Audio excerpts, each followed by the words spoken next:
Therapists of Reddit, what was your biggest I know I'm not supposed to judge you but holy sh*t moment? Once had a patient whose wife shook their baby to death. He wanted help reconnecting with his wife. At the time I was a young father of a newborn myself, and he triggered a lot of fear in me for my own child, a deep loathing of his spouse, and pity the how pathetic kind for the patient. I tried for 3 sessions, met his spouse and everything before handing the case over to my supervisor who knew about my initial reactions, and tried to help me through it. Unfortunately, it ended up being more about my feelings than his, and I was new to the profession at the time. These things are expected to crop up from time to time, but I was still taken aback by my own reactions. You made the right call, being taken aback by your own reactions, deciding to hand off the case, and then I assume working through your reactions in supervision or by yourself sounds like a really valuable learning and growth experience. Sometimes the best thing a therapist can do is know their limitations and see what is best for the client may not be them but someone else, in this case your supervisor. My friend 19 when he found out his wife 20F had fractured his daughter's skull to the point she had a seizure. The wife attempted to blame the older sibling but the whole situation was too much for my friend to handle. Love is Blind family donated his organs to 8 lucky souls.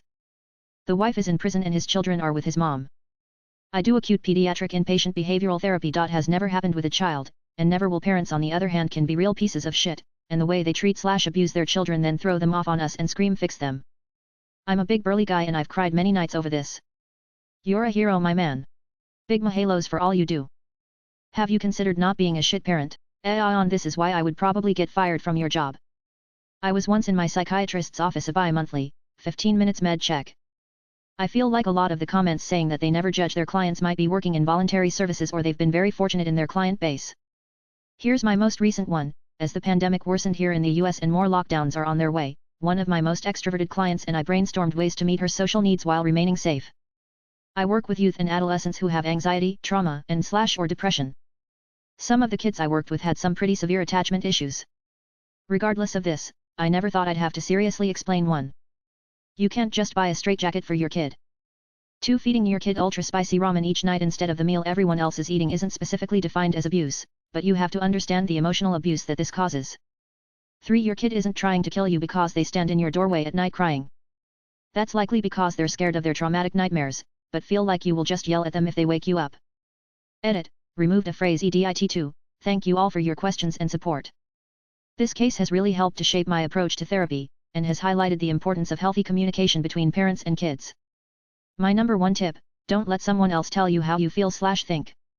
If someone says, "You're angry with me," or something to that effect, ask yourself if you really are.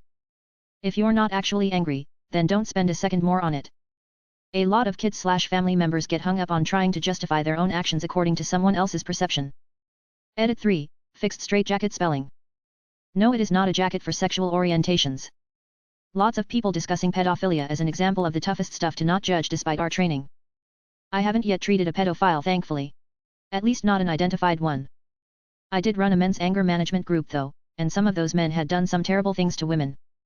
Most of them I found ways to like and admire for their positive aspects, but there were 2 guys in that group I just could never find unconditional positive regard for. One guy basically never spoke in group, he would give one-word answers and occasionally just discuss how unfair the system was to him. I worked really hard to open him up and find things to connect over but he never opened up to me or the group. He left the group after he strangled his girlfriend and went to jail.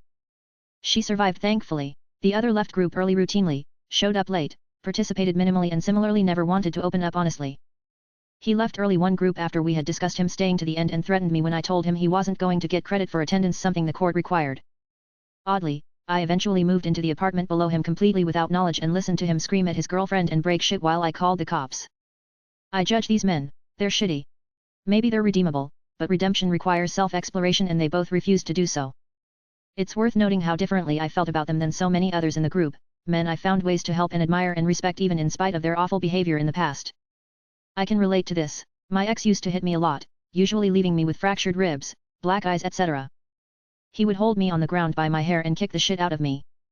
If I tried to get away, he would grab me by my legs, pull me back, and I'd get it 100 times worse. When I left him, I didn't contact him for about 3 months. When we finally did talk, he wouldn't even admit what he had done. He wouldn't apologize, nothing, he would say let's move forward and not look back. I think this type of person is absolutely a lost cause. Clinical psychologist working primarily in forensics here. This means my clients are usually involved in legal proceedings, family court, juvenile court, criminal court, etc. My job is usually to evaluate or provide treatment. I'm not there to judge, that's the judge's job, but of course I have my thoughts. I am usually impressed by the justifications people make for shitty behavior. The one that irks me the most is when parents manipulate their child against the other parent. I've had to do therapy for a 5-year who said she doesn't want to see a parent because they haven't paid child support. Excuse me? What 5-year knows, understand, or needs to be worried about child support? I got my father accusing my mother of turning me and my siblings against him. We were 4-year, 9-year, and 7-year at the time, and never acknowledged that he was the one doing all kind of shitty things to us. We had 8 years of pure pain with social assistance. We got fucked by familiarist CPS who only thought about the good for the family. I'm kinda sensible to this argument as it has been using against me, my siblings and my mother. Edit, I see that many children are or have been in my situation. Specialists tried to mark us with parental alienation syndrome, a really controversial syndrome that isn't really official, but neither was proven wrong at the time. Divorce lawyer here. Don't even get me started on this shit. I joined in a review of a secluded patient and he threw a cup of wee and poo in my face when we opened the door. I tried to be objective about his experience but I just thought, what a cunt. I work in inpatient services so it can be hard to challenge myself at times. Individuals with diagnosis of personality disorder, for example, can do things that in isolation make you think they're just being bratty or manipulative, but to think of the experiences that shape them to react like that in a given situation can help to clear my judgment and find compassion. Harder when someone bites me or hits me with one of our fabulously detachable anti-ligature curtain poles, though.